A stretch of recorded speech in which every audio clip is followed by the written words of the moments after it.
Isu kebangkitan PKI Partai Komunis Indonesia kembali menyeruak ke permukaan akhir September 2021 ini.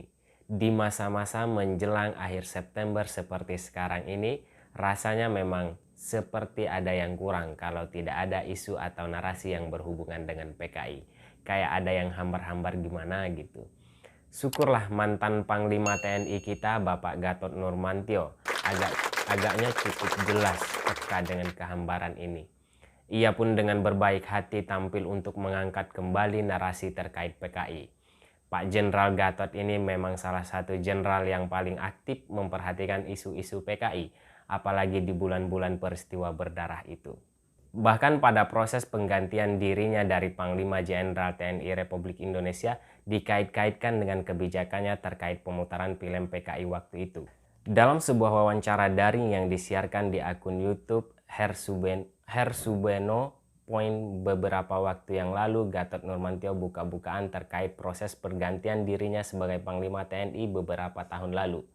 Gatot Nurmantio yang jabatannya sebagai Panglima TNI digantikan oleh Marsikal Hadi Cahyanto.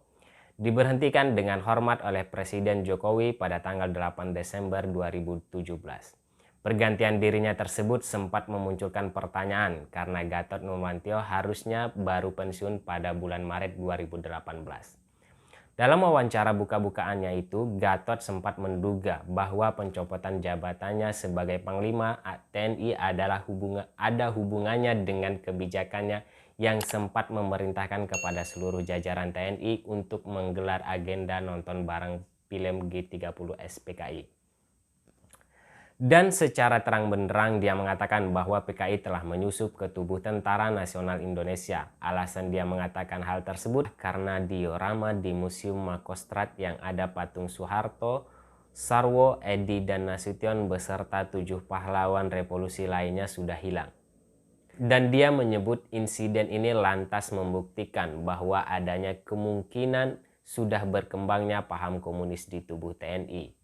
Bahkan mantan Panglima Jenderal Gatot Nurmantio sampai mengatakan berulang kali untuk menegaskan yang ia maksudkan.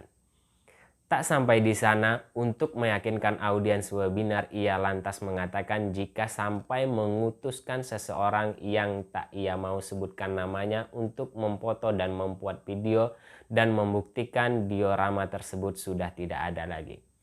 Membaca dan memperhatikan semangatnya Jenderal Gatot dan memberikan pernyataan itu, jujur saya sampai menghela napas panjang dan terbesit sebuah pertanyaan dalam hati, ada apa sebenarnya dengan Pak Jenderal ini? Sementara itu, Panglima TNI Marsikal Hadi Cahyanto enggan berpolemik terhadap isu komunis di tubuh TNI, hanya kepada keberadaan patung di suatu tempat. Isu yang tak ada dasar ilmiahnya, kata Panglima TNI. Panglima juga terlihat lebih rasional. Statement Gatot dianggapnya sebagai teguran dari senior ke junior saja. Jika membaca cara pandang dari Panglima TNI Hadi Cahyanto, kiranya jauh lebih smart dan tidak ada tendensi apa-apa untuk sekedar meraih simpati. Sedangkan dari Kostrad juga telah membantah pembongkaran patung itu atas inisiatif institusi. Melalui Kepala Penerangan Kostrad Kolonel Infanteri Haryanta, dalam keterangan tertulis, Haryanta menerangkan pada Senin 30 Agustus mantan Panglima Kostrad atau Pangkostrad Letnan Jenderal TNI Azmin Yusri Nasution menemui Pangkostrad Letjen Dudung Abdurrahman. Pertemuan kala itu juga dihadiri Kaskostrad dan Irkostrad yang bertujuan meminta untuk pembongkaran patung-patung tersebut, ucap Haryanta. Haryanta menuturkan Azmin Yusri Nasution adalah penggagas pembuatan patung-patung tersebut. Pembuatan patung dilakukan kala Azmin Yusri Nasution menjabat Pangkostrad sejak 9 Agustus 2011 hingga 13 Maret 2012. Bahwa pembongkaran patung tersebut atas keinginan dan ide Letnan Jenderal TNI Azmin Yusri Nasution. Karena pada saat menjabat Pangkostrad periode 9 Agustus 2011 sampai dengan 13 Maret 2012, beliau yang membuat ide untuk pembuatan patung-patung tersebut, terang Haryanta. Letnan Jenderal TNI Azmin Yusri Nasution meminta untuk patung-patung yang telah dibuatnya untuk dibongkar demi ketenangan lahir dan batin, sehingga pihak Kostrad mempersilakan, sambung Haryanta. Jika melihat bulan dan tahun yang disebutkan oleh Kepala Penerangan Kostrad Kolonel Infantri Haryanta, maka pada masa itu Panglima TNI Agus Suhartono menjabat 2010 sampai 2013, kemudian diganti Jenderal Muldoko menjabat 2013 sampai 2015, sampai akhirnya dijabat oleh Jenderal Gatot Nurmantio.